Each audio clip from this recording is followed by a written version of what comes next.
Hey everyone, welcome to my channel. If you're new here, my name is Christy and I'm a part-time reseller on multiple different platforms. Today we're going to be covering a lot of stuff. I want to talk about how 2023 was for me, and I also want to go over some goals and some changes for my business. I did mention in my last video that I wanted to make a separate video just talking about some new things that I'm going to be utilizing for my business this upcoming year, and just, some changes that I'm going to be making. So before we hop into that though, I want to give a little backstory of about me, just in case, you're just clicking on this video, you don't know who I am, you haven't been following, my reselling journey. So I started reselling back in August of 2021, and I started very part-time, and I have continued to be part-time over the past couple of years. So I started by just reselling things that I had in my house. And also my mother-in-law gave me a lot of stuff, which she still does that to this day. She's definitely been like a major help and like a major part of my business, as far as just, providing me with inventory that I would not have had if she had not, been so kind to give it to me. So, from 2021, I would say, to like the end of 2022, it was definitely more of like me starting up and learning and being really excited about reselling, which I still am. I very much enjoy reselling, but I was very naive when it come to like brands and what to pick up and where to source, and not really good about keeping up with my numbers and things of that nature, just starting up and just learning. So I would say those first couple of years was definitely like me just learning. And then of course 2022 came with Poshmark doing A/B testing, which was just a whole nother thing, but we're not going to get into. And ever since then, Poshmark has been making changes, which have just, you could just tell by like your numbers when they're making changes. Things just change when they're making changes, basically. So 2023 for me was a year where I really feel like I was putting my newfound skill of knowing what to source to use.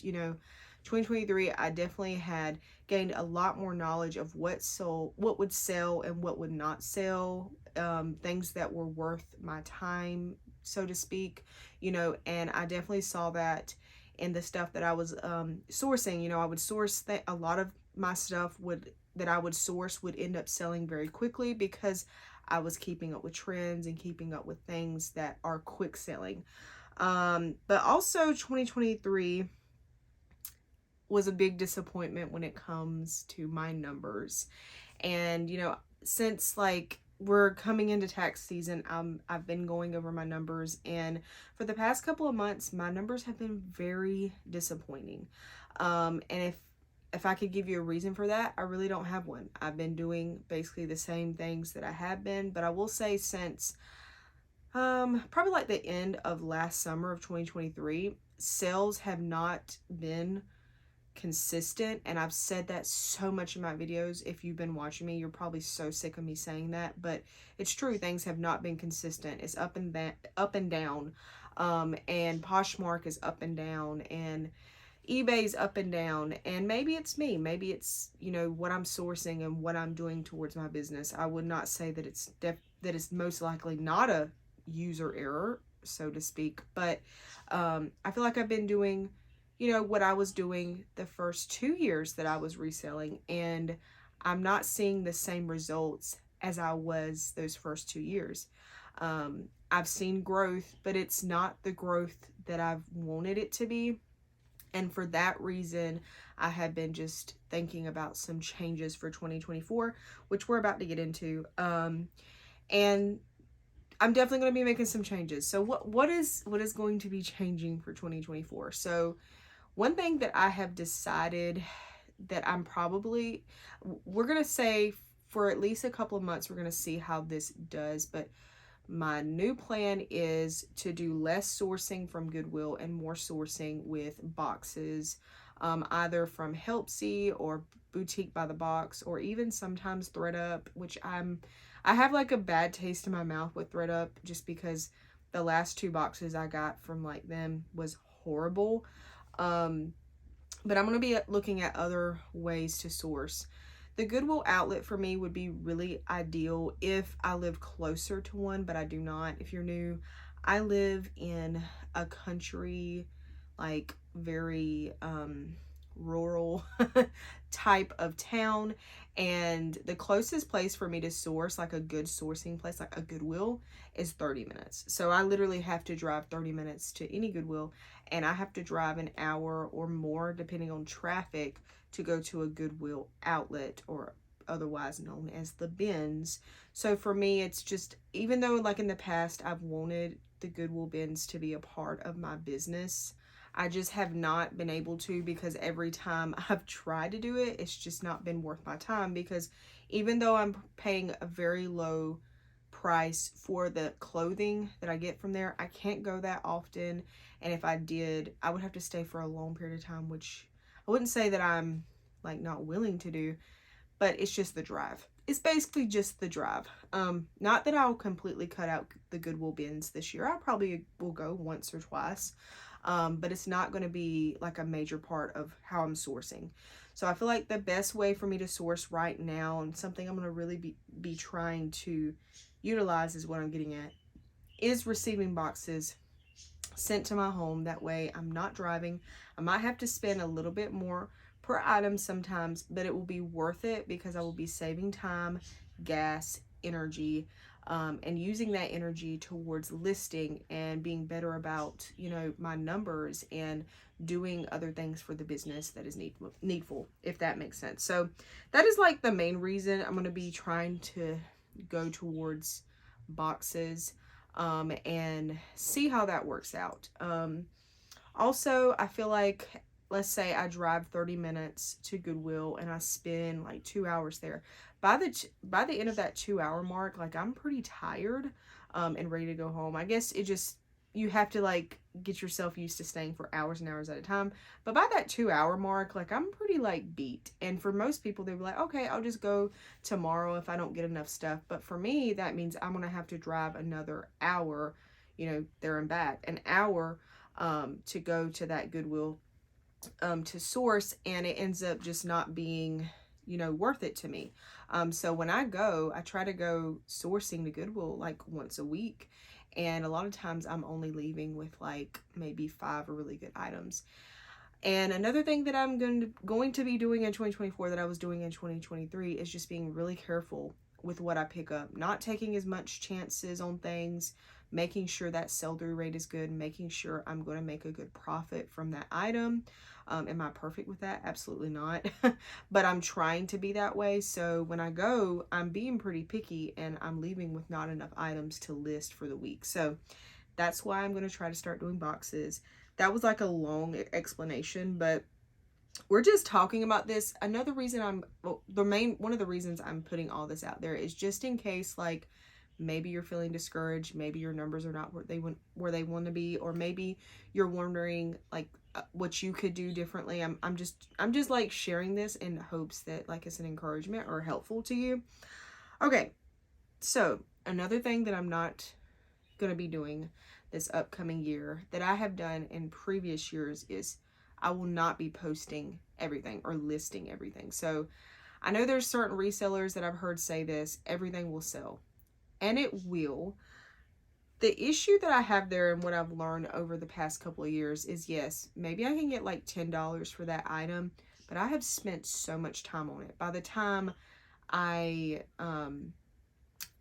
if it's a piece of clothing, by the time I steam it and take pictures of it and measure it and list it and, you know, put it in my inventory and answer questions about it if needed, and share it and this and that and relist, I've spent a lot of my time, and to only make $10 for an item or less is just, it's just not worth it. It's not worth my time and my energy that I'm putting into items. So instead of you know, listing these lower items that maybe I'll get, because a lot of times people give me stuff and it is free inventory, and I'm very appreciative of it, and I'm not going to turn those things away, especially if I could make $10 for it, if that makes sense. But instead of listing those items, I will be doing live sales, which I will go over in just a minute. We're going to talk about that, just because I know that might be one of the reasons you're clicking on this video, because it's probably in my title. But I'm going to be steering clear of listing things that are not worth my time, which is probably something I should have done last year, but I didn't. There were instances where I just really needed inventory. I really needed stuff to list, so I would just list it. Now, I would just rather list what is going to be worth my time, even if it's just 3 items, instead of listing like 20 that's going to maybe make $5 each or $10 each. I hope I'm making sense in that. I feel like a lot of people feel that way. Like once you have been reselling for a while, you see the energy you have to put into each item, and you want that piece of clothing or those shoes or whatever to be worth your time, because it's time, time is money, so they say.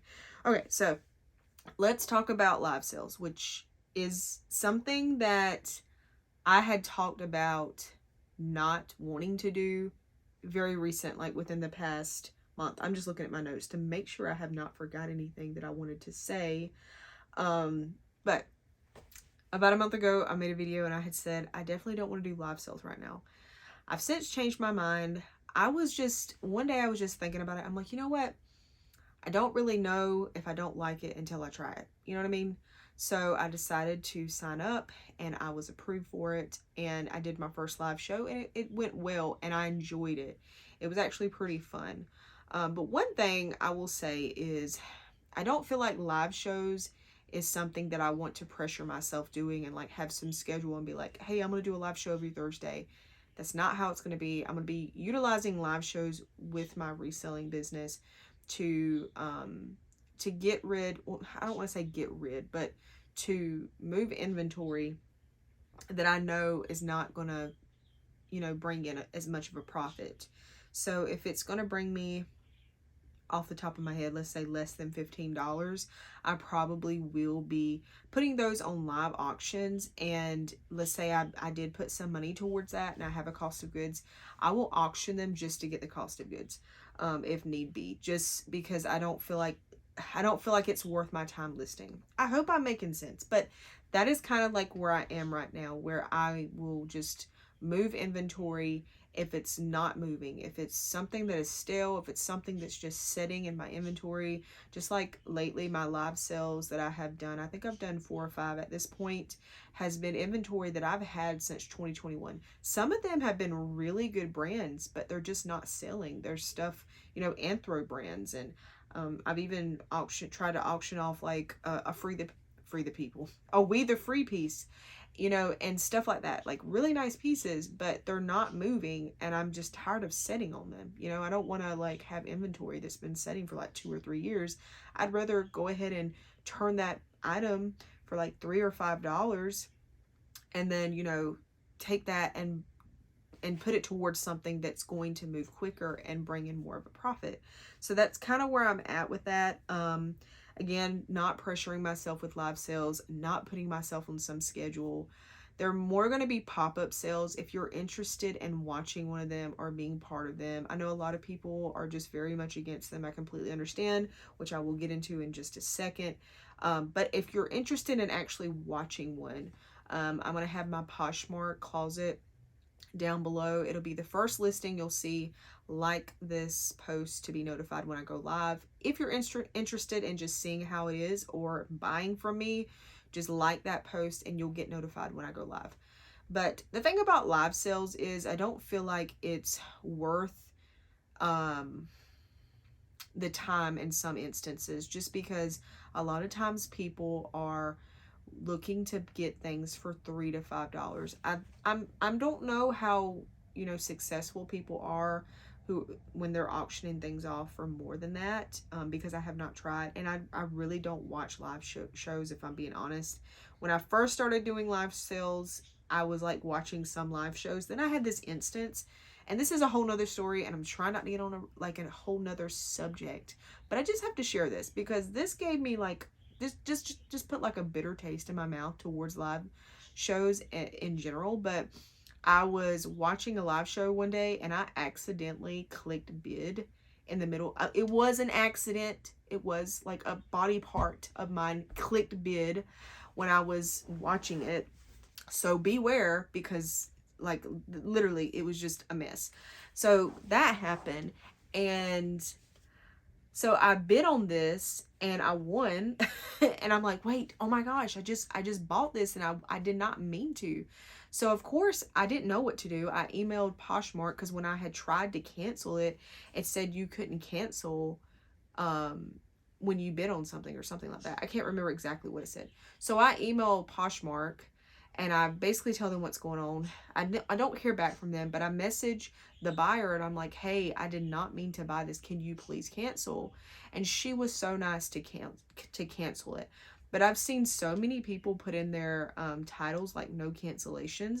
And I've also heard other resellers that are doing live shows saying that they feel like people are doing that and it's not right. And but what I don't get is like, why else? Why else would any why what would be the other reason of somebody canceling unless something happened like it was an accident? You get what I'm saying? I don't feel like it's right to say like no cancellations, because what if that person really did not mean to, really did not mean to buy that item? Thankfully, that was like an accident that happened with me, that was with a very nice reseller. But what if she decided like she didn't want to refund me, and then Poshmark decided they didn't want to refund me? And I was telling my husband, I'm like, thankfully it was like a $10 item, because before that I was watching a show where she was starting like designer bags for like $125. What if I would have bid on that and like won? And like, what if like I think of like all the possibilities. I'm like, what if like that was my grocery money and I don't get it back? Like people, you just don't know the situation. So I feel like there should be some kind of insurance, okay, that Poshmark should have with that, because that's just not fair. Whether that be just like when an item sells and that person has like a certain amount of time to cancel, which technically you do. You'll go in there and it'll say you have 3 hours to cancel. But when I tried to cancel, it would not let me. So Poshmark, please fix that, because you just don't know the situation. I'm sure maybe people are doing it out of spite, maybe because there's mean people out there. But I believe for the majority of the time, people are just accidentally buying something. So anyway, moving along, because I could talk about that for a while, and I'm sorry for going on a rant about it, but that was one thing about the live sales that I really did not like.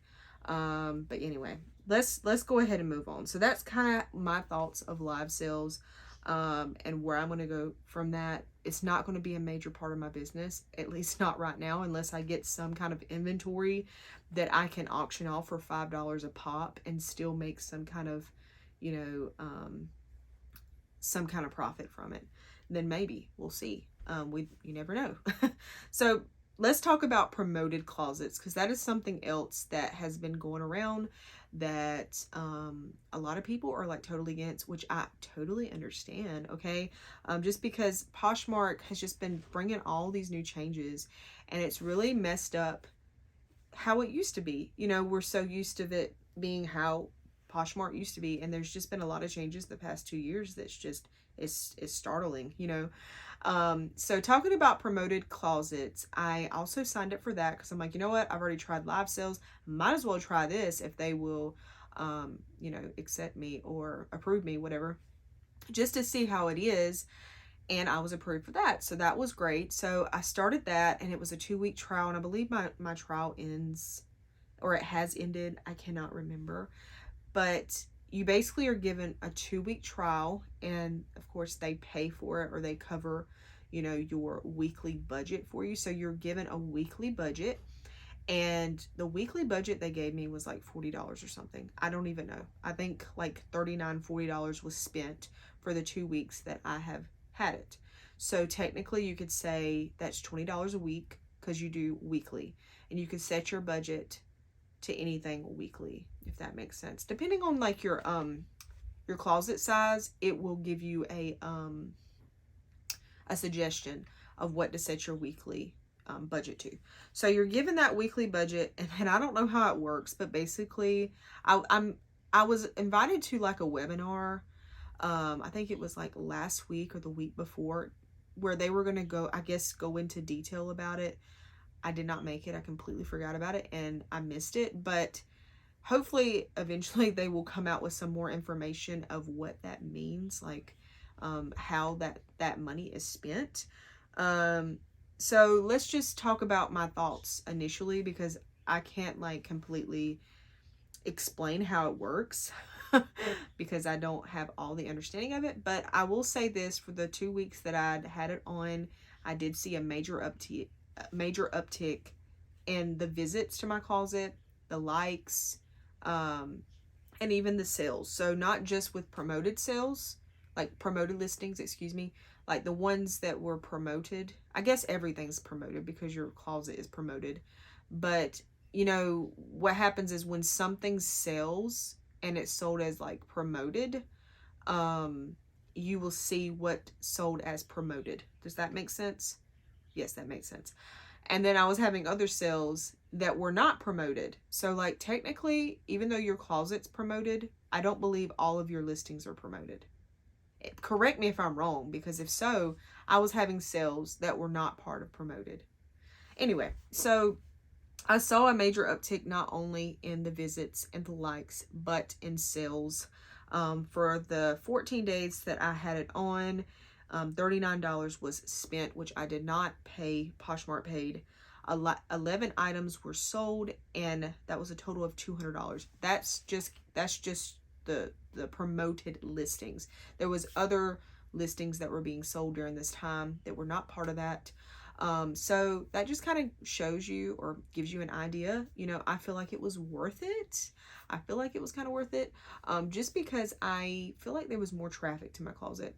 Now, what I probably need to do is turn it off and then turn it back on at some point and see if I notice like a difference. I think that my trial is about to end. So once it ends, I might do that and just see if it becomes like crickets. But I will say this, you know, just talking about promoted listings, or not promoted listings, that's eBay, promoted closets and live sales. When I look at it now, I just say, you know what, just try it. Just try it.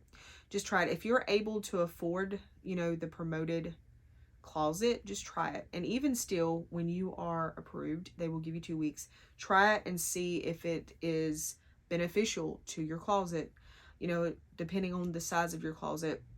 If you're kind of like a part-time reseller like I am, like I know it suggested like the listings, not the listings, but my budget to be lower than what Poshmark had initially put on there, just because, you guys, I had probably about 3 or 4 months ago over 300 listings, but I have been doing a major like inventory purge. Sorry, I'm going on another subject right now, but I've been doing a major inventory purge for the past couple of months, just removing things that are not selling, going through all my inventory, getting rid of stuff, just getting rid of stuff, okay?